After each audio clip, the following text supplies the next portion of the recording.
Emma Carter woke with her lips resting against a man's throat, one bare knee trapped between his legs, and no memory of entering the room.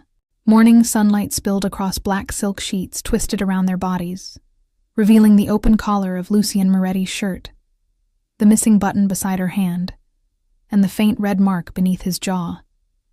Her employer, the 57-year-old Mafia Boss whose private floor every servant had been forbidden to enter, was asleep beneath her, one powerful arm resting loosely around her waist. Emma's simple white nightgown had risen above her knees, her hair covered his pillow, and her lips felt tender enough to make her stomach drop. She pulled away so sharply that Lucien's eyes opened. He did not look surprised to find the new maid in his bed. He looked as though he had spent the entire night waiting for this moment. "How did I get here?" she whispered. "You walked in," he answered. Emma stared at his open shirt. "Why is that button missing?" Lucien's gaze moved slowly to her mouth. "Because you would not let go of me." Heat and terror rushed through her together, as a broken image flashed behind her eyes, his hand tightening at her waist, her fingers in his collar, his mouth moving against hers, then disappeared before she could understand it. "Did you kiss me?" she asked. Lucien remained silent for one dangerous second. "You kissed me first." Emma's hand flew to her lips. "And you kissed me back?" His jaw tightened. "Long enough to realize you were not awake." She looked at the ruined bed, his unfastened shirt, and the way their bodies had been tangled together. "How far did it go?" Lucien sat up slowly, his gray eyes never leaving hers. "Farther than it should have. Not as far as you fear." "That is not an answer." "No," he said quietly. "But before I tell you everything, I need you to explain why you came into my room crying and begged me not to put your suitcase outside." Emma went completely still, because 2 days earlier, her own brother had left that suitcase on the pavement and locked the only home she had ever known. It had been raining that evening, not heavily enough for anyone passing by to feel sorry for her, but steadily enough to soak through the cardboard box containing her father's books. Emma had returned from a 12-hour hotel shift carrying discounted groceries, and found the navy suitcase standing upright beside the front steps. 2 boxes sat beside it. One contained clothes, the other held the photographs, chipped coffee mug, and old wool scarf she had not realized her brother considered hers rather than part of the family home. A black garbage bag had been tied around her winter coat. The porch light was off. Emma had stood in the drizzle for several seconds, trying to convince herself that Daniel and his wife were clearing a closet. Then she saw the folded note taped to the suitcase handle. "Emma, please don't make this harder than it needs to be. Rachel needs the room for the baby. You knew this arrangement wasn't permanent. We packed everything carefully. Daniel." She read it twice. The groceries slipped lower against her hip. Milk pressed against bread. A jar of pasta sauce knocked softly against 2 cans of soup. The key she had carried for 11 years still entered the lock, but it no longer turned. She knocked. No one answered. She rang the bell and heard movement inside. The television lowering, Rachel's quick footsteps, then silence. Emma took out her phone and called Daniel. He let it ring until voicemail. She called again. This time he answered without speaking. "Open the door," Emma said. "Please don't make a scene." His voice was low, which meant Rachel was near him. "I'm standing in the rain." "There's cash in the front pocket of the suitcase. It should cover a motel for a few nights." Emma stared through the narrow window beside the door. The hallway light was on. She could see the corner of the framed photograph she had bought Daniel and Rachel for their anniversary. "A motel? Rachel is 7 months pregnant. She needs peace. You two have been arguing for weeks." She counted how many slices of bread I ate. "That's not what this is about. She told your friends I was an adult woman refusing to leave her brother's house. She didn't mention I paid the mortgage for 2 years when you were unemployed. You helped the family. I paid the electricity last Tuesday. And I'm grateful. You changed the lock while I was at work." Daniel exhaled. "Dad left the house to me." The sentence hurt because it was true, and because he had waited until now to use it. Their father had believed a son should inherit the house. Emma had believed family would make the legal detail irrelevant. After their father died, Daniel lost his job, and Emma took extra shifts. She covered the mortgage, groceries, property taxes, and the physical therapy Daniel needed after a construction accident. When Rachel moved in, Emma surrendered the larger bedroom without complaint. When they married, she paid for the cake. When Rachel became pregnant, Emma bought the first crib. "I never said the house was mine," Emma whispered. "I thought I was." Daniel was silent. That silence ended something 6 years of sacrifice had kept alive. "You can't live with us forever," he finally said. "I wasn't asking for forever. I was saving a deposit." Rachel found the envelope. Emma closed her eyes. The money had been hidden behind an old photograph in her dresser, $400 saved in $10 and $20 bills after every payday. "Where is it?" "We used part of it for the hospital deductible. I put the rest in your suitcase." "You used my deposit." "The baby is family. What am I?" No answer came. Emma heard Rachel say something in the background. Daniel lowered his voice further. "Dad would not want us fighting. Dad would not have left my suitcase outside." "You don't know that." The words were probably meant to end the conversation. They did. Emma removed the house key from her ring and placed it under the doormat. "You're right," she said. "I don't." She ended the call before he could hear her voice break. The cash in the suitcase pocket totaled $180. Her bank account held $63. Payday was 9 days away. The least expensive motel near the hotel cost $90 per night before taxes. Emma stood beneath the porch awning and called 3 women she knew well enough to ask for a couch. One had moved in with her boyfriend's parents. One had 2 children and a studio apartment. The third, Nina Patel, answered on the first ring and heard the truth before Emma managed to hide it. "Send me your location," Nina said. "I'm coming. I have boxes. Then I'll bring my cousin's van. I don't need rescuing. Fine. I'm coming to aggressively accompany you." 40 minutes later, Nina pulled up in a rusted white van with a dented side door. She did not hug Emma on the pavement or say Daniel would regret it. She simply picked up the box containing their father's books and said, "The bottoms are wet. We need plastic bags." That practical kindness almost made Emma cry harder than sympathy would have. Nina lived with her parents, 2 brothers, 1 sister-in-law, and 3 nieces. There was no couch. They stored Emma's boxes in the van and drove to an all-night diner where Nina ordered fries, tea, and a slice of chocolate pie Emma did not touch. "I may have a job," Nina said after Emma explained her finances. "At the hotel?" "Not through the hotel. Through the domestic staffing agency where my aunt works." Emma shook her head immediately. "I'm already cleaning rooms 12 hours a day. This is live-in. Private room, meals, uniform, immediate pay." Emma stopped shaking her head. "Why is it available immediately?" Nina looked at her tea. "The owner is difficult." "Difficult like rude?" "Difficult like Lucian Moretti." Emma knew the name. Everyone in Thessaly did, though few people said it loudly. Moretti Development owned 3 luxury hotels, half the warehouses along the river, and a private security company whose employees looked less like guards and more like soldiers. Newspapers called Lucian a businessman. People who worked night shifts called him something else. "The Mafia Boss?" Emma asked. "Allegedly. That word is doing a lot of work. My aunt says the housekeeper is decent. Staff are paid on time. No one touches the maids. No one enters staff rooms without permission. The work is hard, but the rules are clear." Emma stared at the suitcase beside their booth. "How long before I could start?" "Tomorrow morning." "Do they throw employees' belongings onto the street?" "No." Emma looked at the untouched pie, then at the rain crawling down the diner window. "Then I've already lived with worse people." By 9 the next morning, Emma stood before iron gates taller than her brother's house. Beyond them, a long drive curved through bare winter trees toward a stone mansion overlooking the river. Cameras followed the agency car as it approached. 2 armed men inspected Nina's aunt's identification before allowing them through.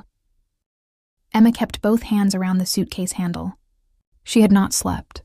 After the diner, she had spent 4 hours in Nina's van outside a 24-hour laundromat because the agency required clean clothes and a background check before arrival. She had showered at the hotel employee gym before resigning from her full-time position. Her manager had offered to keep her for weekend shifts, and Emma had accepted because she refused to let one unfamiliar mansion become her only source of survival. Teresa Romano met them inside the service entrance. She was 64, broad-shouldered, silver-haired, and dressed in black severe enough to resemble mourning. She read Emma's file without smiling. "You have hotel experience." "6 years. You left this morning. I'm keeping weekend shifts." Teresa looked up. "The work here is full-time. The agency said my days off would be Saturday afternoon through Sunday evening. You intend to spend them cleaning other people's rooms?" "Until I can afford not to." Teresa studied her for a long moment. "You were given little notice to move." Emma glanced at the suitcase. "Yes. Were you evicted?" "Not legally." Teresa did not ask again. She showed Emma the kitchens, laundry rooms, service corridors, staff dining area, supply closets, and the small private bedroom on the second floor of the east wing. The room held a single bed, dresser, narrow wardrobe, desk, and window overlooking the river. To Emma, it looked like a palace. "This key is yours," Teresa said. "I have an emergency master. I use it only for fire, medical danger, or when the occupant requests entry. Mr. Moretti has no copy. He owns the house. He owns the door. Privacy belongs to the person behind it." Emma's grip tightened around the key. "Thank you." Teresa nodded toward the suitcase. "Unpack before lunch." Wrinkled uniforms irritate the laundry manager. Emma opened the case after Teresa left, removed 2 uniforms, underwear, and her toiletries, then closed it again. She placed it upright beside the wardrobe. Unpacking felt like making a promise the room had not made to her. Her first glimpse of Lucian came 2 hours later. She was polishing the brass rail beside the main staircase when conversation stopped in the hall below. Men in dark suits entered first.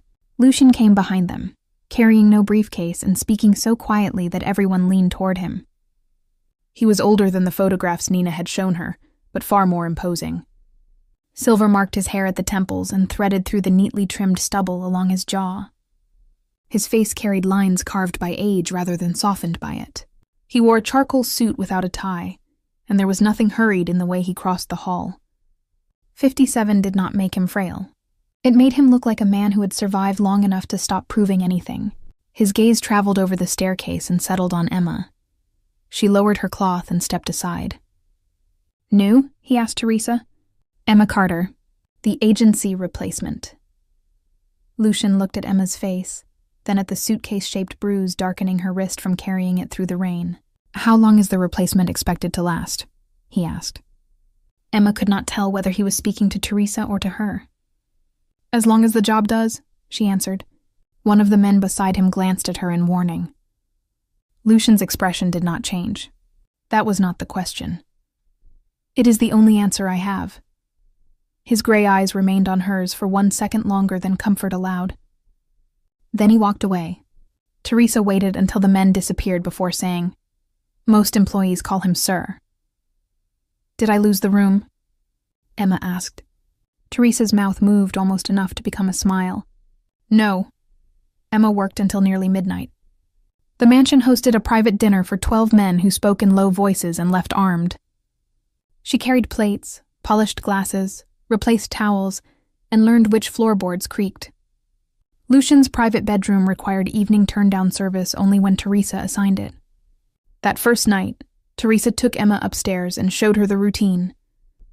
Close the curtains, replace the water, turn back the bed, collect the dry cleaning bag, check the fireplace screen, and leave. "Never open the locked cabinet," Teresa said. "Never move the weapon beside the bed. Never remain if Mr. Moretti enters." Does he dislike conversation? He dislikes people pretending conversation is the reason they entered his bedroom. Emma understood. By the end of the second day, her feet burned inside shoes with soles worn thin enough to feel every seam in the floor. At 10 that night, she delivered a tray of untouched food from Lucian's study back to the kitchen. The cook cursed softly. "Third meal today." "He sent it back?" Emma asked. "He forgot it existed." The soup had formed a skin. The chicken was cold. Emma thought about leaving it. Then she remembered Daniel taking pain medication on an empty stomach after his accident, and her father refusing dinner during the final months of his illness. She reheated the soup, cut the chicken into smaller portions, added bread, and carried the tray upstairs. The guard outside Lucian's study blocked her. He did not request anything. His body did. Go downstairs. The study door opened behind him. Lucian stood inside with his sleeves rolled to his forearms and reading glasses in one hand. What does my body want? He asked. Emma held up the tray. Apparently nothing, which is why I brought half a portion instead of the third full dinner your cook will throw away. The guard stared at her. Lucian looked at the bowl. I am working. The soup does not require conversation. You are very certain for someone who has been here 2 days. Hunger works the same in expensive houses. Something shifted behind his eyes. He stepped aside. Emma placed the tray on a side table. His study smelled of leather, cedar, and smoke from a fireplace burned low. Maps and architectural drawings covered one wall. On another stood shelves of books too used to be decoration. Anything else? He asked. Yes. She pointed to the napkin. The medication beside your hand says to take it with food. His gaze dropped to the bottle he had probably forgotten she could see. You read labels in your employer's study? I read labels while picking up empty glasses. And give medical orders? Only when the patient is making the kitchen cook the same chicken 3 times. He should have dismissed her. Instead, he sat, lifted the spoon, and tasted the soup. Emma left before he could decide whether to be offended. That night, stress finally collected its payment. Emma locked her room, hooked the small silver bell she had carried since adolescence over the door handle, and placed a chair beneath it. The bell had belonged to her father's shop. During the worst period after his death, Emma sometimes woke standing in the hallway, turning locks or searching cupboards without knowing why. A doctor called it adult sleepwalking aggravated by stress and sleep deprivation. The episodes became rare after she established strict routines. She had gone 18 months without one. She told herself the bell was only a habit. At 1:43 a.m., Emma entered deep sleep. At 2:17, she sat up without waking. Her eyes opened. Her mind remained trapped between the locked door of Daniel's house and the service corridor she had memorized that afternoon. She moved the chair. The bell rang once, softly enough to become part of her dream. She unlocked the door, stepped into the hallway barefoot, and followed the route she had repeated during turn-down service. Up the service staircase, across the silent gallery, past the painting of a dark-haired woman in a red dress, to the private floor where guards were stationed at night. The guard at the stair landing straightened. Miss Carter? Emma looked at him. Her eyes were open. Mr. Moretti's water, she murmured. The guard glanced at her empty hands. Go back downstairs. Emma continued walking. He moved to stop her, then hesitated because she was a woman in a white nightgown, clearly unarmed, and because Lucian's bedroom door opened before he made a decision. Lucian stood in the doorway wearing black trousers and an open-collared black shirt. He had not gone to bed. What is it? He asked. Emma passed the guard as if he were not there. She entered the bedroom, crossed to the bedside table, and straightened a glass that was already straight. Lucian watched her smooth one corner of the blanket, adjust a pillow, and touch the closed curtains. Emma, she did not turn. He stepped closer. Look at me. She looked. Her expression was wrong, not frightened, bold, or embarrassed. Empty was not quite the word. She looked as though she were seeing him through another room. Do you know where you are? He asked. Her mouth moved. I worked. Where are you? I paid everything. Lucian's gaze sharpened. He looked toward the guard. Call Teresa. Quietly. Emma moved to the bed and sat on the edge. She rubbed her bare foot against the rug as though searching for something. They put it outside, she whispered. What did they put outside? My suitcase. Lucian lowered himself to one knee in front of her, careful not to touch. Emma, you are in my bedroom. You need to wake up. Her eyes filled with tears without recognition. I did everything they asked. Teresa arrived in a robe with her silver hair loose around her shoulders. One look at Emma told her more than explanations would have. Sleepwalking? Lucian asked. Teresa nodded, likely. Miss Carter, come with me. She offered her hand. Emma stared through it. Teresa touched her wrist gently. Emma recoiled and grabbed the nearest stable thing, Lucian's shirt. Her fingers twisted into the fabric at his chest. Don't put it outside. No one is moving your suitcase, Lucian said. Come now. Teresa tried to guide her up. Emma's grip tightened. A button snapped loose and struck the floor. Lucian caught her elbow when she nearly slid from the bed. Emma turned toward him. For one strange moment, her focus seemed to return. Her palm lifted to his face. Her thumb moved over the silver in his beard. Lucian went still. Emma? She leaned forward and pressed her mouth to his. The kiss was not delicate. It carried the blind urgency of someone reaching for the only door that had not closed. Lucian's shock lasted less than a second. Then, 6 weeks of loneliness he had not yet shared with her. Years of refusing closeness, and the immediate warmth of her mouth overruled discipline. His hand closed at her waist. He kissed her back. Emma's fingers slid into his collar, pulling him nearer. His mouth deepened against hers. Her breath caught. The sound struck him like cold water. He broke the kiss but did not release her immediately. Her eyes were open, yet they did not hold him. Tell me my name, he said. Emma touched his lower lip as though the question had come from far away. Please stay. My name. She could not answer. Where are you? No response. Lucian removed his hand from her waist as if the skin beneath it had burned him. No. Emma tried to follow his mouth. He turned his face away. Not while you cannot choose me. Teresa stood in the doorway, not intruding, not pretending she had seen nothing. Lucian looked at her. Can we move her? We can guide her if she will come. Forcing her may make her fight us or fall. Teresa approached again. Emma, your room is ready. Emma shook her head and held Lucian's shirt with both hands. Don't make me leave. The words were so raw that even Teresa stopped. Lucian looked down at the woman clinging to him. She cannot remain here. She can, if someone stays and the door remains open. She will likely settle into deeper sleep soon. I will sit in the adjoining room. Lucian's jaw worked. And in the morning? In the morning, she may remember nothing. Emma had already curled onto the bed, still holding his shirt. Lucian attempted to free the fabric from her fingers. She made a small wounded sound and tightened her grip. Teresa watched him. You can cut the shirt. He could have. Instead, Lucian sat on the edge of the bed until Emma's breathing deepened. Teresa brought an extra blanket and placed it between them. Lucian remained fully dressed. For the next hour, he read reports with one hand, while Emma held the other side of his shirt. At some point, exhaustion overcame him. He lay on the far edge of the mattress with the blanket between them. During the night, Emma moved across it, rested her cheek against his throat, and tucked one knee between his legs. Lucian woke once with her body pressed to his, and every old refusal inside him tested. He placed an arm loosely around her waist only to keep her from rolling off the edge. He stared at the ceiling until dawn, remembering the kiss he should never have answered. Emma's scream did not come when she woke. It came several seconds later, after she recognized him and saw the ruined bed. Now, sitting across from him in the morning light, she clutched the sheet to her chest, while Lucian told her the rest in the order he had promised. He did not soften his part. He admitted he had kissed her back, admitted his hand had been at her waist, admitted he had wanted more before realizing she could not name him.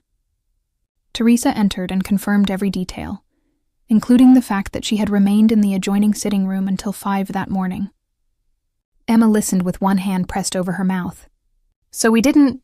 She could not finish. No, Lucian said. Your nightgown is the one you wore from your room. No one changed you. No one undressed you. Nothing happened beyond what I described. Relief came first. Then humiliation so hot it made her eyes sting. You should have said that when I woke. You asked whether anything happened. Something did. You let me think for less than 2 minutes. It was long enough. His expression hardened, not with anger at her, but with something aimed inward. I had no right to answer your kiss. I will not protect myself by pretending otherwise. Emma looked at Teresa. Did the guards see me? One guard saw you enter the floor. Mr. Moretti dismissed him before sunrise. Emma's face drained. Because he saw me. Because he told 2 other men that you had come to offer Mr. Moretti something the rest of the staff could not. Lucian's voice became very quiet. An unconscious woman is vulnerable, not entertainment.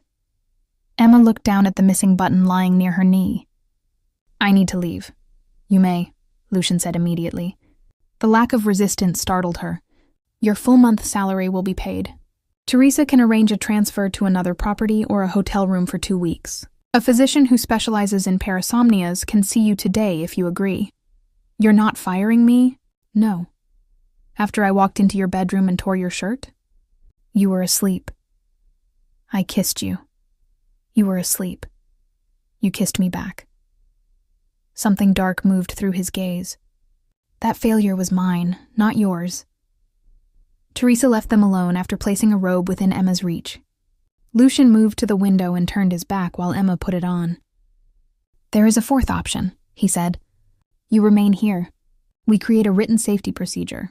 Teresa is called first during any episode. Your room receives an alarm that alerts only her. No recordings are kept without your approval. I do not enter your room unless your life is in immediate danger. You do not enter this floor after 10 at night unless Teresa assigns the work while you are awake. Emma tied the robe. And everyone who saw me will be instructed to remain silent. By fear? If necessary. That would make me the woman the boss secretly protects, because she was in his bed. Lucian turned. What would you prefer? It was the first time a man in that house had asked rather than decided. Emma sat on the edge of the bed, staring at her bare feet.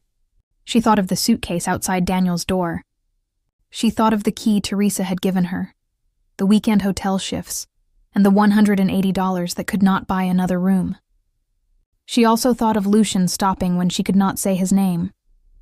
I want to speak to the staff myself, she said. Then you will. And I want the footage. There is hallway footage only, none inside the bedroom. I want to see it before deciding whether it is deleted. Agreed. And last night does not give you permission to touch me again. Lucian's gaze settled on her lips before returning to her eyes. Last night is the reason I will never touch you again without hearing you say yes. Emma stayed. Not because she trusted him, not yet. She stayed because she refused to let a condition she had managed for years become another person's excuse to remove her from a room. That afternoon, Teresa assembled the household staff. Emma stood before 30 people wearing a fresh uniform while whispers died around her. Lucian remained at the back of the room, not beside her and not in front. Emma's hands were cold, but she kept them still. I have a sleep disorder, she said. Stress and exhaustion triggered an episode last night.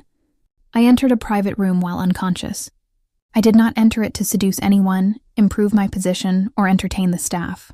Anyone who finds an unconscious woman amusing should explain why. No one spoke. A young kitchen maid looked ashamed. The laundry supervisor stared at the floor. Emma continued. My medical information is private. I will not apologize for a condition I did not choose, but I will follow a safety plan so it does not endanger anyone. She stepped back. Lucian's voice came from behind the staff. You heard her. That was all. He did not threaten death, dismiss half the household, or declare her under his protection. He allowed her words to remain the strongest ones in the room. The hallway footage showed Emma walking with her eyes open, responding vaguely to the guard, and entering Lucian's room. She asked that it be stored in an encrypted medical file rather than deleted, because part of her still feared waking one day and having no evidence beyond another person's version. Lucian gave the encryption key to her. He kept no copy. For the next week, he avoided being alone with her. Emma should have felt relieved. Instead, every time he entered a room, she became conscious of her mouth. She remembered nothing of the kiss, yet her body reacted to fragments it could not recover. The black button appeared in the laundry 3 days later. Emma found it in the pocket of Lucian's ruined shirt while checking garments before they went to the tailor. She carried it to his study and placed it beside his hand. This belongs to you. Lucian looked at the button but did not touch it. Keep it. Why? Until you decide whether that night is something you want forgotten. It already is forgotten. Not by both of us. The answer followed her downstairs. She placed the button in the top drawer beside her bed, where it became the first thing in the room that did not fit neatly into survival. The mansion settled into routine. Emma woke at 6, checked the door alarm Teresa had installed, dressed, and worked. Lucian left early and returned late. She learned that he disliked lilies, preferred coffee almost bitter enough to be punishment, and sent untouched dinners back whenever he was worried. He learned that she hummed while polishing silver. counted stairs under her breath when anxious, and folded every spare blanket into exact thirds. One evening, Emma carried a smaller bowl of soup to his study.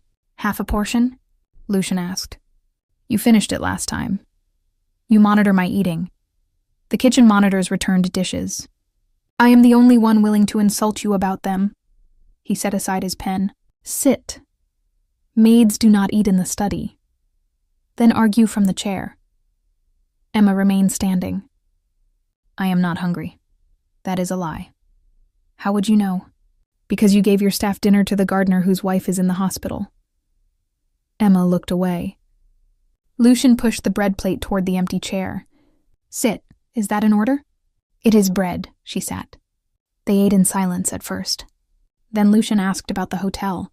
Emma described guests who stole towels, couples who argued through locked bathroom doors, and one elderly woman who tipped her $5 every Sunday because Emma arranged the photographs on her nightstand before cleaning.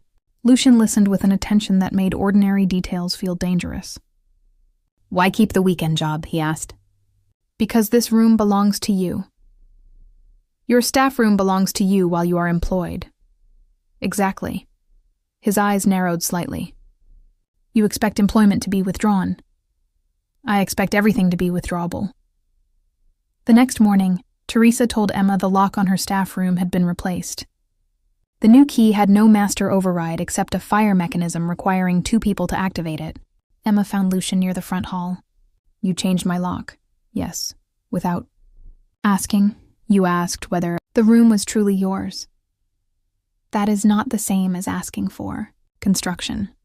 No one enters without you. Now, including you, especially me." Emma should have objected. Instead, she returned upstairs, opened her suitcase, and placed her father's wool scarf in the dresser. She unpacked nothing else. Lucian noticed. He did not mention it. 2 weeks later, Emma discovered that the temporary staff payroll was wrong. The deductions were small: $12 from one maid, $18 from another, $25 from a gardener, but repeated every pay period. She stayed after midnight comparing paper timesheets with bank deposits. Lucian found her asleep over the kitchen table, cheek resting beside a column of numbers. He did not touch her. He called Teresa, who woke her. The next morning, Emma presented the discrepancies to the estate manager. The manager laughed and said she did not understand service fees. Lucian entered midway through the explanation. Emma watched the manager's face change. "Continue," Lucian said. Emma showed him 6 months of altered entries. Within an hour, the payroll supervisor confessed to keeping the difference. Lucian dismissed him and ordered every worker repaid with interest. Then he called Emma into his study. "You are wasted polishing railings." "The railings disagree. Teresa needs assistance with household accounts. The work pays more." Emma's first reaction was gratitude. Her second was suspicion. "Because I found the theft?" "Because you found what 3 men with business degrees ignored." "And if I say no to you personally?" Lucian went still. "The job remains." "The room?" "Remains." "The raise?" "Remains. Put that in writing." He did. Emma accepted. The new role brought her closer to Lucian's legitimate businesses and farther from the anonymity of housekeeping. She still wore a uniform in the mornings, but afternoons were spent reviewing vendor bills, maintenance contracts, and estate purchases in a small office beside Teresa's. Lucian began asking her questions during breakfast. She challenged unnecessary expenses and pointed out that the mansion ordered 12 brands of mineral water because no one had asked which one he preferred. "I prefer coffee," he said. "That explains the dehydration." He almost smiled. Their attraction grew inside moments too ordinary to defend against. Emma found him one night attempting to make coffee because the kitchen staff had gone home. He measured grounds like explosives. She took the spoon from him. "You own 3 hotels and cannot use a coffee press. Ownership and operation are separate. Disciplines.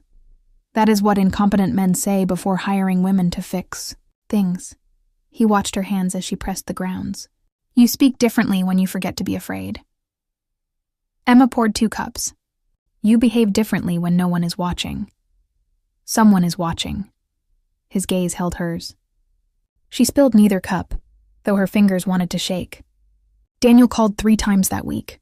Emma ignored the first two. On the third, she answered because guilt had outlasted anger. Rachel's hospital deductible is higher than expected, he said without asking how she was. I sent money last month. You used to contribute every payday.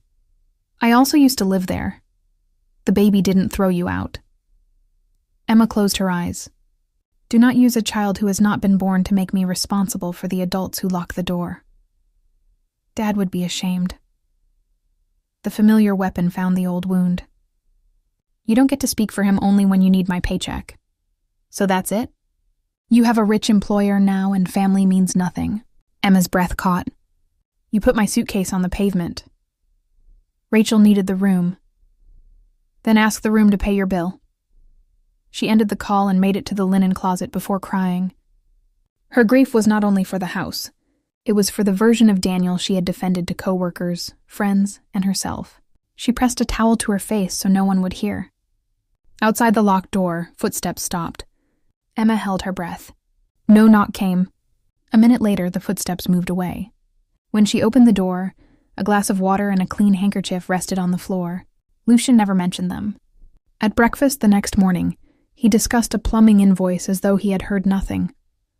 Emma understood then that privacy could be a kindness rather than abandonment. The first public humiliation came at a winter charity dinner held in Lucian's ballroom. Emma was working beside Teresa, checking staff schedules and guest rooms. Bianca Valenti arrived in white fur and diamonds, a woman near 40 whose confidence came from never having been asked to justify her place in a room. She knew Lucian well enough to kiss his cheek. Emma knew it should not matter. It did. Bianca removed her wrap and dropped it into Emma's arms without looking. Be careful. It costs more than your annual salary. Emma held it out again. Then you should probably keep it. Bianca looked at her properly. You are the new maid. I work here? I heard you have difficulty remembering which bedrooms belong to you. Conversations nearby thinned. Heat rose from Emma's chest to her face. Lucian turned from the guests beside him. His first instinct was visible in the stillness of his shoulders. Emma met his gaze and gave the smallest shake of her head. Wait. Lucian waited. Emma returned the wrap to Bianca. I entered one room while medically unconscious, she said. You entered this conversation fully awake. Only one of us should be embarrassed. A man nearby coughed to hide a laugh. Bianca's expression hardened. Lucian, are you allowing staff to speak to guests this way? I am allowing Emma to finish. He looked at Emma, not Bianca. Are you finished? Yes. Lucian then faced Bianca. Your car is waiting. You are throwing me out for a maid? No. I'm asking you to leave because you used a woman's medical vulnerability to entertain a room. Bianca's eyes narrowed. People are talking about you. People always talk about me. Not like this. Her gaze flicked toward Emma. Be careful what you confuse with loyalty. She left without the wrap. Emma carried it to the cloakroom herself. Later, she found Lucian alone near the darkened ballroom windows. Thank you for waiting, she said. It was difficult. I noticed. My instinct is to remove threats. I am not a territory you need to secure. No. His gaze lowered to her mouth. You are becoming a different kind of problem.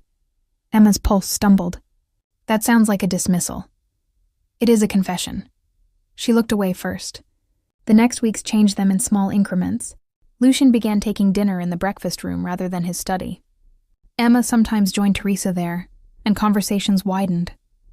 He asked about her father's repair shop, where Emma had learned bookkeeping by writing invoices at 14. She learned Lucian spoke 3 languages, read history for pleasure, and hated orchestral music because his father had played it during punishments. He was never soft in public. Men left his study pale. Cars arrived after midnight and departed before dawn. Yet he remembered that Emma disliked cinnamon and coffee, and that Teresa's knees hurt on cold mornings. He ordered the service elevator repaired because Emma had carried laundry up 3 flights during a breakdown, then increased the footwear allowance for every employee after noticing the split sole of her shoe. He never handed Emma expensive shoes. That mattered more than the gift would have. One evening, she climbed a ladder in the library to dust the upper shelves. The leg shifted against the rug. Lucian crossed the room before she fell and caught her around the waist. Her body struck his chest. His hands were firm, warm, and immediately dangerous to her memory. "I have you," he said. "That is what people say before dropping something. I have never dropped anything valuable. I am an employee, not an antique." He lowered her until her feet reached the floor, then released her so quickly she nearly missed the contact. Emma looked up. "You let go very fast for a man everyone calls controlling. Not everyone asked to be released." The air changed. Emma became aware of the space between them, of the silver at his temples, of the strength age had not taken from him, and of the mouth she had kissed without remembering. "Did I ask that night?" she whispered. Lucian's eyes darkened. "Not in words you could understand." "Was it a good kiss?" The question escaped before caution could stop it. Lucian went still. "Do not ask me that unless you are prepared for an honest answer." Emma's face warmed. "I should finish the shelves." "Yes." Neither moved for several seconds. Emma saw the photograph of Lucian's accident by chance. It had fallen from a leather folder in his study. A young man in a hospital bed, his face bruised, one leg in traction, a woman seated beside him holding his hand. Emma picked it up before she realized what it was. Lucian entered and saw it in her fingers. "I'm sorry," she said. It fell. He took the photograph but did not return it to the folder. "I was 32. Who is she?" "Amelia. We were engaged." Emma tried not to feel the word. "What happened?" Lucian looked at the photograph for a long time. "After the accident, he was told I could never father a child." Emma waited. "Amelia wanted a family," he continued. "She had talked about children since the week we met. I ended the engagement before leaving the hospital." "Did you tell her why?" "No. Why?" "Because she would have tried to convince herself it did not matter." Emma's sympathy collided with anger. "You do not know that. I knew her. You knew what she wanted. That is not the same as knowing what she would choose." His face closed. "She married 2 years later. She has 3 children. That does not make what you did kind." "I did not say it was kind." "You decided you were less, and made her live with the decision." Lucian's gaze sharpened. Few people probably spoke to him that way and remained employed. "You believe I should have asked her to surrender motherhood?" "I believe you should have respected her enough to ask what she was willing to build with you." He looked away. "At 32, leaving felt cleaner." "And for 25 years?" "For 25 years, I have avoided asking any woman to accept a future that ends with me." The loneliness inside the sentence was so well hidden that Emma almost missed it. "A future is more than children," she said softly. "People say that when children remain possible. And men say they are protecting women when they are afraid of being rejected." His eyes returned to hers. Emma's heart beat painfully, but she did not take the words back. "You have become very certain about me," he said. "No. I have become certain that you make choices for people before they can disappoint you." Lucian placed the photograph in a drawer. "And you keep your suitcase packed so no one can ask you to leave first." The accuracy struck hard enough to silence her. That night, Emma opened her bedside drawer and took out the black button. She held it between 2 fingers while remembering his question in the library. "Do not ask unless you are prepared for an honest answer." She was prepared for one thing only, that she no longer wanted her first kiss with Lucian to belong solely to him. It was after midnight when she reached his private floor. This time she wore pajama trousers, a soft sweater, and slippers. Her hair was tied back. She knocked. Lucian opened the door wearing a black shirt buttoned properly to the throat. His gaze moved over her clothes, her focused eyes, and the button in her palm. "Are you awake?" he asked. "Completely. Do you know where you are?" "Outside your bedroom." "Why are you here?" Emma lifted the button. "Ask me your name." Something in his expression broke open and was immediately controlled. "What is my name?" "Lucian Moretti." "Where are you?" "Exactly where I chose to come." "Why?" Her courage nearly failed. She closed her fingers around the button. "Because the first kiss belongs only to you." I want one that belongs to both of us. Lucian stepped closer but did not touch her. Emma. Yes? May I kiss you back this time? Yes. He kissed her slowly at first, giving her every chance to change her mind. Emma had imagined urgency because of the broken button, but the restraint affected her more. His hand settled at the side of her neck. Her fingers touched the open collar of his shirt. When she leaned closer, the kiss deepened. Lucian's control did not disappear. It became visible in every breath he held back. Emma opened the top button of his shirt. His other hand moved to her waist. Heat traveled through her so quickly that she pressed against him without planning to. Lucian made a low sound against her mouth. The sound frightened and thrilled her. He backed her one step toward the bedroom. Emma followed. Then the memory gap from the first night opened inside her like a dark stairwell. Her body stiffened. Stop. Lucian released her before the final consonant left her mouth.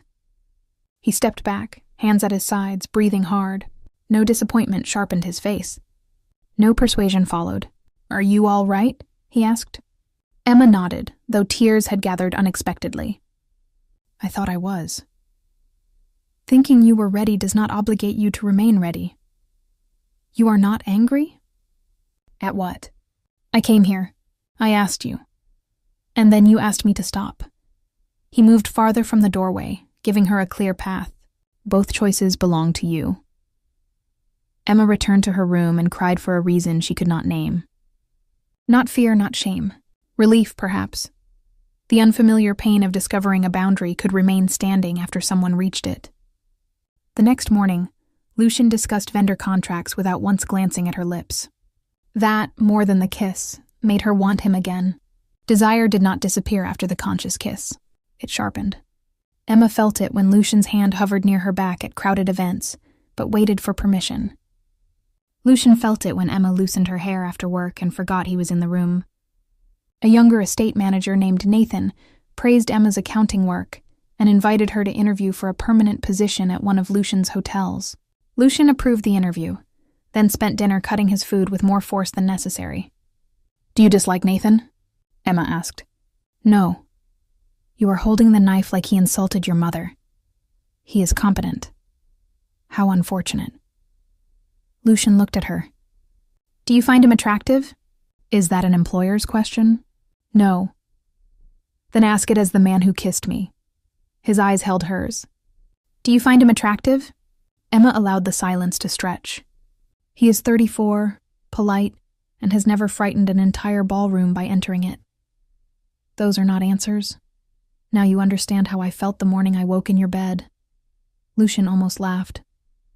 Emma treasured the sound because it was rare and because she had caused it. The balance shifted after an attack at one of Lucian's river properties. Emma did not see the violence. She saw the consequences. Lucian returned after 3 a.m. with blood drying along his collar and a shallow cut beneath his ribs.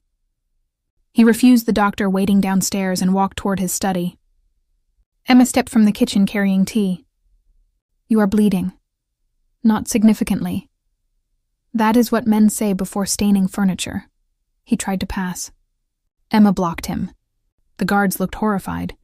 Move, Lucian said. Sit. Emma. If you collapse, I am not strong enough to drag you away from your expensive rug. His mouth tightened. Then he sat in the nearest chair. Teresa brought a medical kit. Lucian allowed Emma to clean the cut, because the doctor had been called to another injured man. His shirt lay open across his chest. Age had not spared his body, but it had made strength more real. Old scars crossed his ribs and shoulder. Emma's hands remained steady until Lucian closed his eyes. Does it hurt? She asked. Yes. The honesty surprised her. Do you trust me?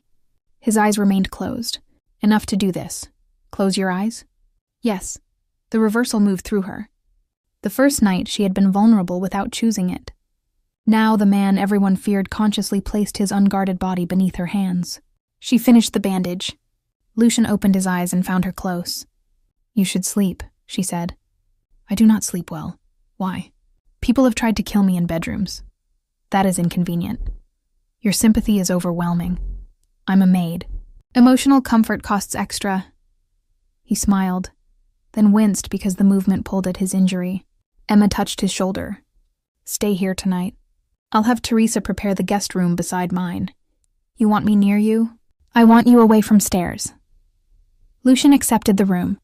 At dawn, Emma found him asleep with the door open and one hand near an unloaded pistol on the table. She stood in the hallway for several seconds, listening to the quiet proof of his trust. The intimacy they had stopped returned on a calm night, rather than after danger. By then, Emma had accepted Nathan's offer to become assistant operations manager at one of Lucian's hotels. The position included enough salary for an apartment. She signed a lease for a small one-bedroom place near the river, but delayed moving because the previous tenant's contract had not ended. For the first time since Daniel locked the door, Emma possessed somewhere else to go. She unpacked her suitcase completely. Lucian found her folding the empty case beneath the bed. He remained outside the doorway. "You have an apartment," he said. "In 3 weeks. And a position independent of this house. Yes. You will leave." Emma stood and faced him. "I am not staying because I have nowhere else to go anymore." Lucian's expression became unreadable. "Then why are you staying tonight?" Emma crossed the room and extended her hand. "Because I want to." He looked at her hand for so long she almost lowered it. Then he placed his palm against hers. "Are you awake?" he asked. "Completely. Do you know what you are asking?" "Yes. Tell me to stop once and I stop." "I know." She led him into the room.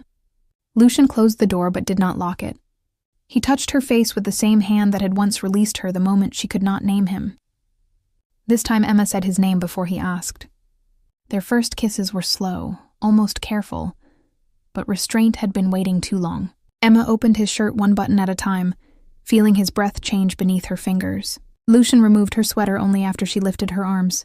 When his gaze moved over her, it held desire without turning her into an object being assessed. Emma touched the scars on his ribs, the silver at his chest, the places years had marked without weakening him. "Still certain?" he asked. "Yes." He kissed her again, and the room narrowed to the warmth of his skin, the roughness of his palms, and the steady patience with which he allowed her to set the pace. Clothing fell away gradually, not in a rush, but through a sequence of choices Emma remembered making. Lucian paused whenever her breath caught. Each time she drew him closer. When no barrier remained between them, he rested his forehead against hers, his control visibly strained. "Tell me again," he whispered. "I want you," Emma said, "and I am fully awake." Only then did he move with her. The first joining carried a brief sharpness that made her fingers tighten against his shoulders. Lucian stopped instantly. Emma breathed through the unfamiliar sensation, looked into his gray eyes and nodded. He continued slowly, giving her time to meet him rather than taking her somewhere she had not chosen to go. Their rhythm formed in broken breaths, tangled sheets, and whispered questions answered against each other's mouths. Emma held his gaze until feeling made it impossible. Lucian kept one hand around hers as though even pleasure should not separate choice from touch. When the tension finally broke through them, Emma buried her face against his shoulder and heard him say her name with a tenderness more intimate than hunger. He did not leave afterward. He brought water, wrapped the blanket around her, and lay beside her without assuming sleep granted him anything more. "Do you regret it?" he asked. "Ask me in the morning." Cruel woman. Controlling man. At dawn, Emma opened her eyes in Lucian's arms. For 1 second, the shape of the room resembled the nightmare of their first morning. Then memory returned whole. Every kiss, every pause, every yes. She smiled before he woke. Lucian's eyes opened. "Are you all right?" "I remember everything." Relief softened a face the city believed incapable of it. Emma touched the silver at his temple. "And this time your shirt survived." Their relationship did not become simple after that night. Emma moved into her apartment 3 weeks later, because she needed proof that staying with Lucian would remain a choice. She continued working at his hotel but reported to Nathan, not to Lucian. Some nights she returned to the mansion. Some nights she slept alone. Lucian accepted both without asking for explanations. He visited her apartment only when invited and always knocked, even after she gave him a key for emergencies. Daniel learned of her new job through a mutual acquaintance and arrived at the hotel lobby without warning. Emma saw him standing near reception with a bouquet purchased from a grocery store. For one painful second, she wanted to become the sister who forgave everything because he had finally shown up. "Rachel had the baby," he said. "A girl. Is she healthy?" "Yes, we named her Caroline. Dad's middle name was Carl." Emma's chest tightened. Daniel offered the flowers. "We miss you, do you? Things got out of control. You changed the lock." Rachel was emotional. "The pregnancy? You wrote the note." He looked away. "I handled it badly. You handled my suitcase. You avoided handling me. I'm apologizing. You're asking for something." Daniel's face changed. Emma knew him too well. "The mortgage is behind," he admitted. "Rachel cannot return to work yet." Emma looked through the lobby windows at the city she had begun navigating without him. "I will buy groceries for the baby once a month," she said. "I will not pay the mortgage. I will not move back, and you will never speak to me using Dad's shame again. Family should help.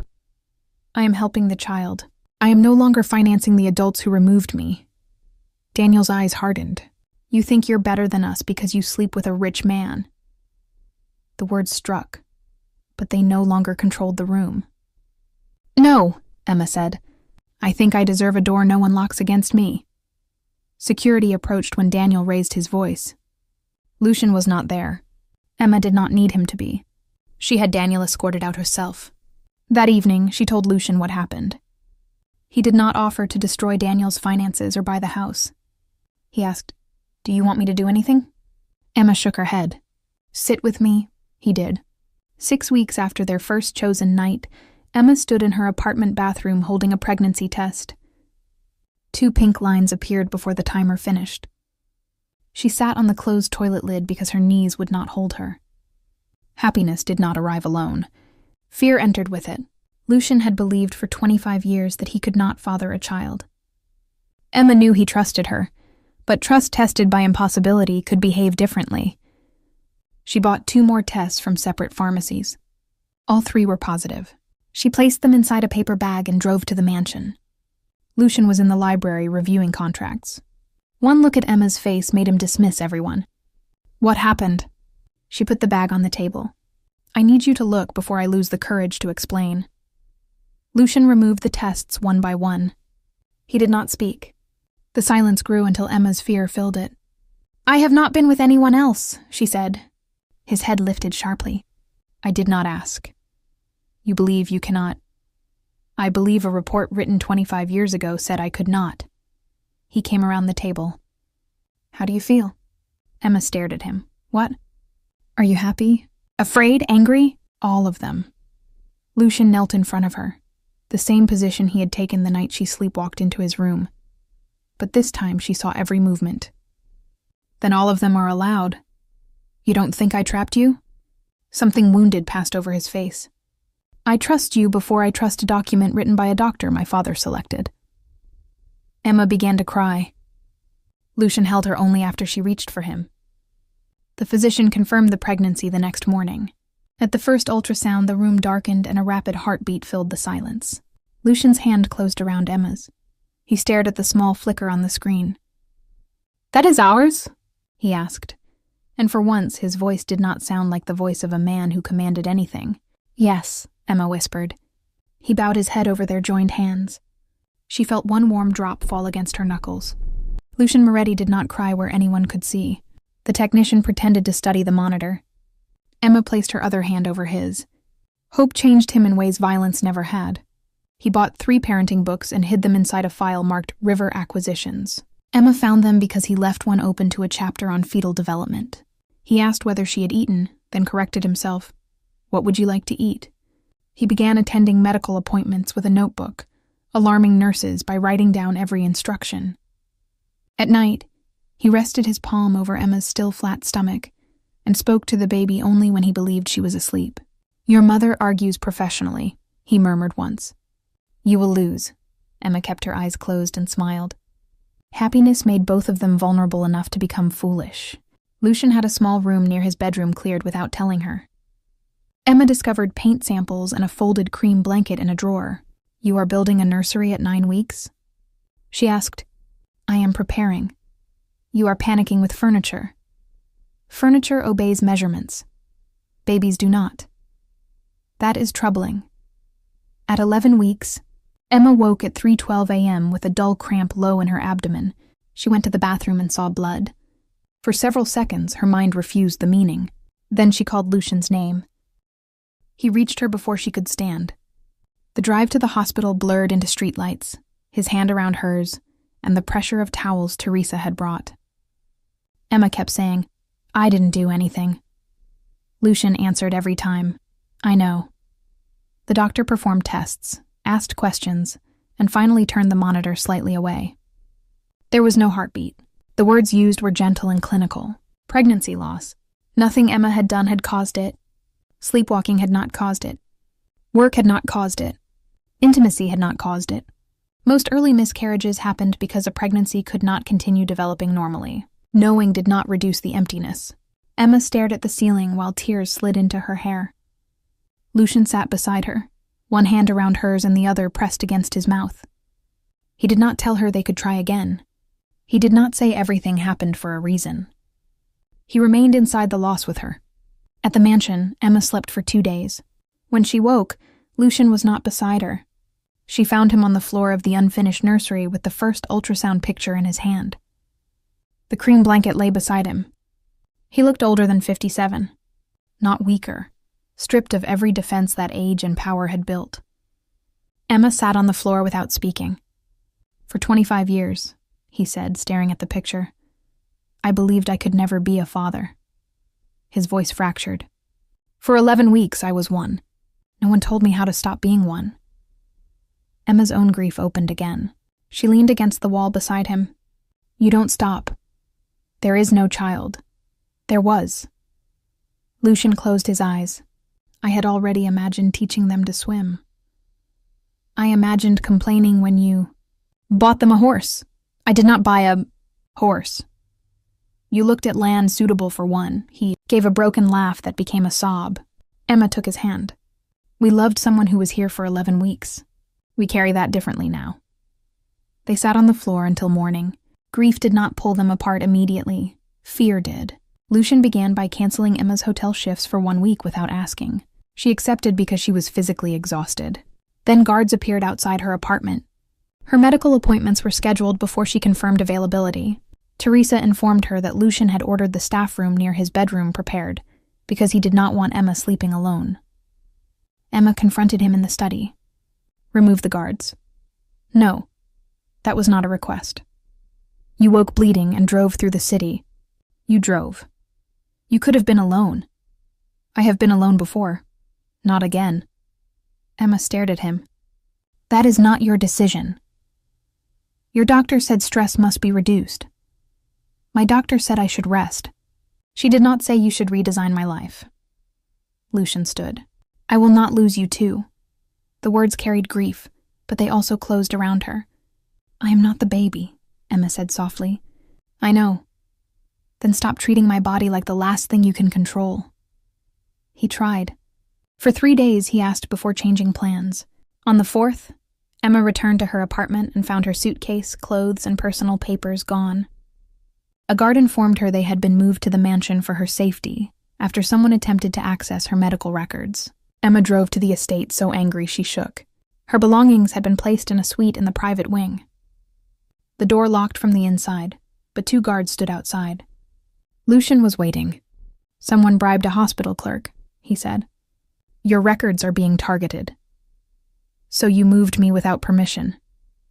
I moved your belongings. You moved my life. Until the threat is understood." Emma looked at the room, the expensive bed, river view, fresh flowers, and suitcase standing open because someone else had unpacked it. The sight hurt more than the locked door of Daniel's house. "You respected me when I could not remember my own choices," she said. "Now that I am fully awake, you are making every choice for me. This is protection. My brother said putting my suitcase outside was practical. You put it inside a prettier room and call it protection. Neither of you asked where I wanted it." Lucian's face tightened. "Do not compare me to him. Then do not behave like a richer version of him." "Emma, grief explains your fear. It does not make me your prisoner. If you leave, you may become a target.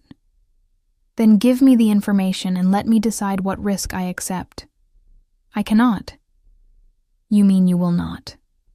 Lucian stood between her and the door without touching her. For one terrible second, Emma saw the man others feared. Then he moved aside. If you walk out, I will not stop you. That is the first correct thing you have said. Emma packed her suitcase herself. Teresa drove her to Nina's parents' house because returning to the apartment might be unsafe. Lucian did not follow. He sent no flowers, jewelry, or messages through Teresa.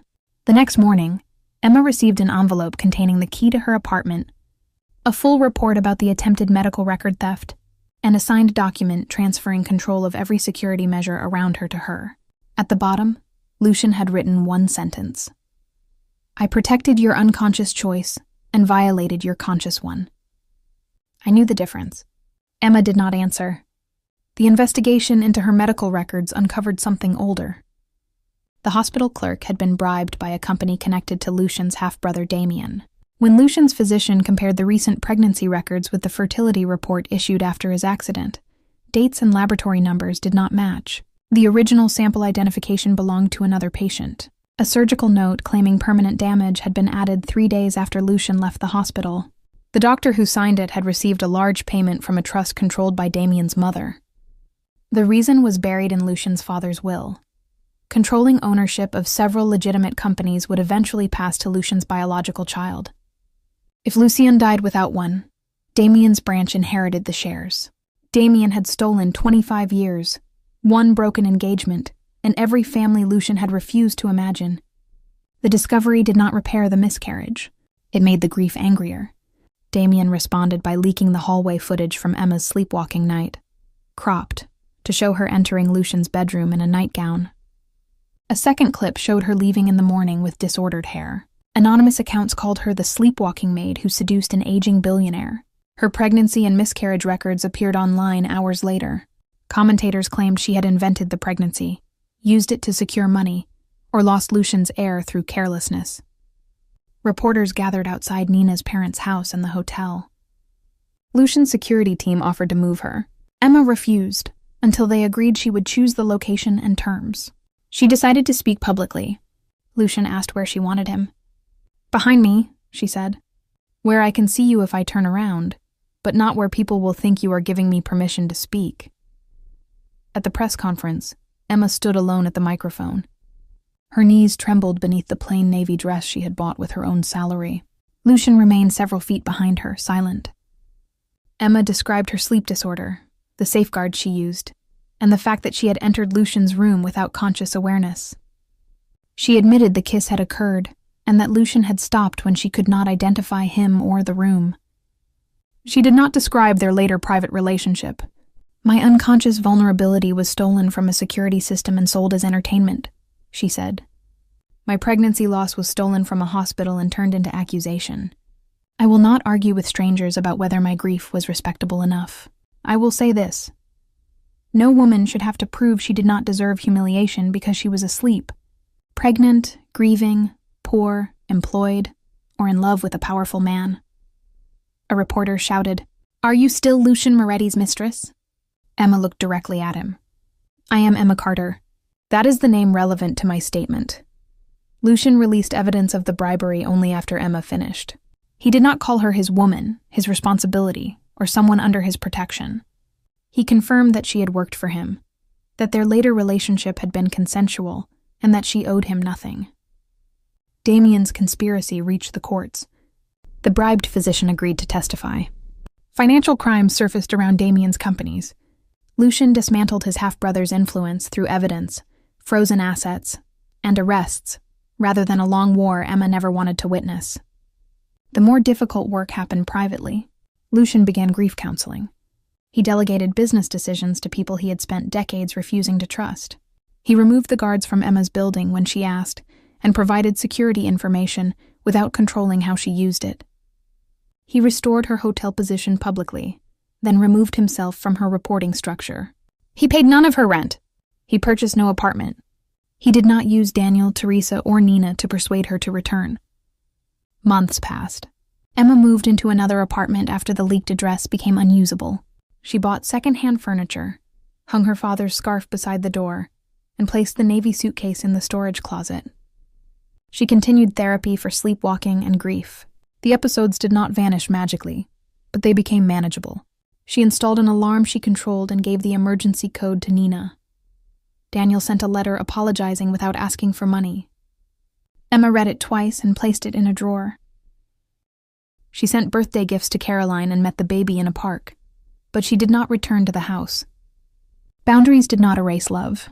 They gave it a shape that no longer consumed her. Lucian wrote once each month.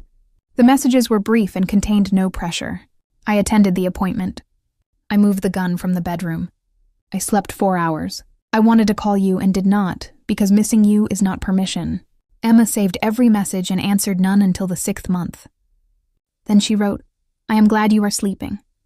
His reply came 20 minutes later. So am I, nothing more. Lucian's apology arrived in person only after Emma invited him. He stood outside her apartment with empty hands. Silver had spread further through his hair. He looked thinner, but his eyes were clearer. Emma did not ask him inside. I spent 25 years believing a false report had stolen my choice, he said. Then fear made me steal yours. I knew exactly what that felt like, and I still did it. You were grieving. So were you. You did not imprison me. No. I am sorry. I believe you. Hope flickered across his face. Emma continued. Believing you does not mean I am ready to return. I know. Do you? I am learning. He left without touching her. 3 more months passed. Emma watched from a distance as Lucian continued changing when there was no guarantee she would reward him. He trusted Teresa with estate decisions. He allowed Nathan to challenge business plans. He attended therapy even after Damien's conviction removed the immediate threat. He established a fund for women whose medical privacy had been violated, but he placed it under an independent board and did not use Emma's name. He visited the small memorial garden they had created for the lost pregnancy alone, then told Emma only when she asked. One winter night, almost a year after she had first entered his bedroom asleep, Emma drove to the mansion. Teresa opened the door and said nothing when she saw the navy suitcase in the trunk. Emma did not carry it inside. She walked upstairs alone. Lucian opened his bedroom door after the first knock. He wore a black shirt, but every button remained fastened. Neither spoke for several seconds. Are you awake? He finally asked. Completely. Do you know where you are? Yes. Why did you come? Emma looked past him at the room where she had once woken terrified, where she had later chosen him, and where grief had taught them both how easily love could become fear. The first time I came here, I was searching for somewhere no one would throw me out, she said. This time I came because I found a man who finally learned that love means leaving the door unlocked. Lucian's throat moved. Does that mean you are staying? It means I am coming inside. Do not turn one choice into 10. A faint smile touched his mouth. He stepped aside. Emma entered. He did not close the door until she reached back and closed it herself. Their reunion was not frantic.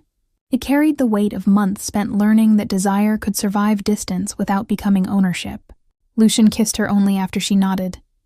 Emma opened his shirt slowly, remembering every version of the man beneath it. The stranger who stopped, the lover who trusted her, the grieving father who lost himself, and the man who changed without demanding she witness every step. When they came together again, there was sorrow in the tenderness and hope inside the fear. Lucian asked more than once whether she was certain. Emma answered with words each time. In the morning, she woke with her cheek over his heart. I remember everything, she whispered. Lucian opened his eyes. So do I. Emma did not move permanently into the mansion. She kept her apartment and her job. She spent nights with Lucian because she wanted to, not because meals and a room depended on it. 6 months after their reunion, another pregnancy test turned positive. Emma sat on the bathroom floor until Lucian found her. He saw the test and lowered himself beside her. Neither celebrated immediately. Previous grief entered the room before joy could. What do you need? He asked. Not what are you doing? Not what did the doctor say? Not where will you live? What do you need? Emma began to cry. I need you to be afraid with me without turning fear into rules. Lucian took her hand. I can do that. I need to keep working unless my doctor and I decide otherwise. Yes.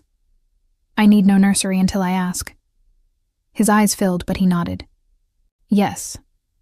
And I need you to be happy, even if happiness scares us. Lucian pressed her hand to his mouth. I'm terrified, he said, and I am happy. At the 7-week ultrasound, the technician moved the wand, paused, and adjusted the screen. Emma stopped breathing. Lucian's hand tightened around hers but did not pull her closer without asking. Is something wrong? He said. The technician smiled. No, I'm finding the second heartbeat. Lucian stared. Second. 2 rapid rhythms filled the room. Emma began laughing and crying at once. Lucian looked between the monitor and the technician as though language had failed him. There are 2? Twins, the technician confirmed. Lucian turned to Emma. 2.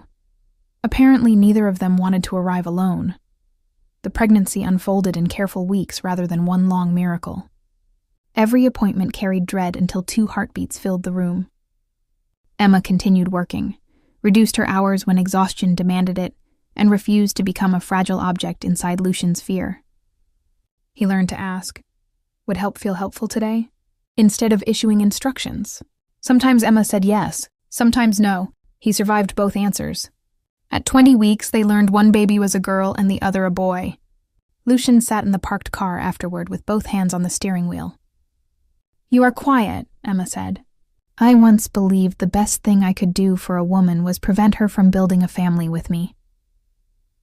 You were wrong. Catastrophically. Emma placed his hand on her stomach. One twin kicked. Lucian's face changed. The second kicked moments later. They are already arguing, he whispered. They are yours. Cruel woman. Controlling man. They prepared the nursery together this time. Emma chose warm cream walls. Lucian assembled one crib incorrectly and refused help for 40 minutes before admitting the instructions were unclear. Teresa photographed him sitting on the floor surrounded by screws. Emma saved the picture.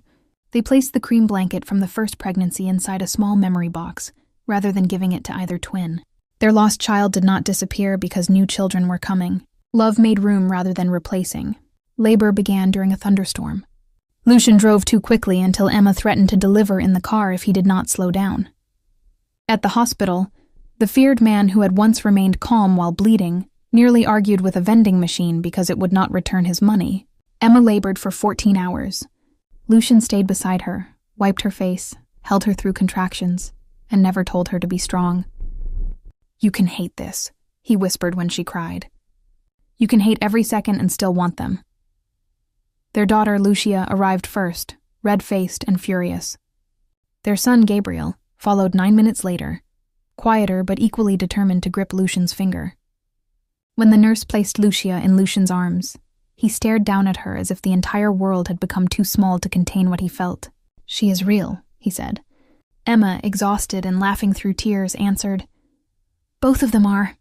You will have to learn their names.